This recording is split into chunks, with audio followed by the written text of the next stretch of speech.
اگر آپ نے ابھی تک ہمارا چینل سبسکرائب نہیں کیا تو ابھی سبسکرائب کریں اور بیل آئیکن کو کلک کر کے ہماری لیٹسٹ ویڈیوز کے بارے میں اپڈیٹ۔ السلام علیکم۔ پریزاد ڈرامے کے نیو پرومو کے ساتھ میں آپ کو اپنے چینل میں خوش آمدید کہتی ہوں، جس میں بدر منیر ہر ممکن کوشش کرتی ہے کہ کسی بھی طرح سے بہروز کو جیل تک پہنچا دے، اور جب تک وہ اس کو سزا نہ دلوا دے وہ سکون سے نہیں بیٹھتی، اور اس کے لیے وہ پریزاد کو بھی اتنا مارتی ہے کہ کسی بھی طریقے سے وہ اپنا منہ کھول دے۔ پریزاد منہ کھولنے پہ راضی بھی ہو جاتا ہے، لیکن جب اس کو عدالت لے کر جاتے ہیں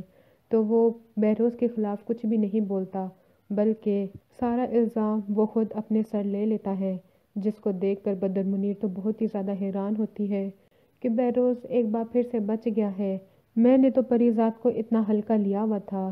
لیکن یہ تو میری سوچ سے بھی آگے نکلا بہروز، اور اس کا وکیل بھی یہی کہتا ہے کہ اس نے تو ساری بازی ہی پلٹ دی ہے۔ تب بہروز پریزاد پہ سچا یقین کرنا شروع ہو جاتا ہے کہ باقی سارے تو غدار نکلے، لیکن یہ اس کا واحد وفادار نکلا ہے،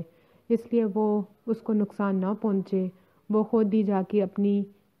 ساری غلطیوں کا اعتراف کر لیتا ہے، اور جب خود جیل چلا جاتا ہے تو اپنی ساری جائیداد، اپنا سارا کچھ پریزاد کے حوالے کر کے چلا جاتا ہے کہ اگر اس کے بعد ان ساری جائیداد کا اگر کوئی حقدار ہے تو وہ صرف پریزاد ہے، اور میں اس کو کوئی اور اذیت نہیں دینا چاہتا۔ اگلی ویڈیو تک کے لیے اللہ حافظ۔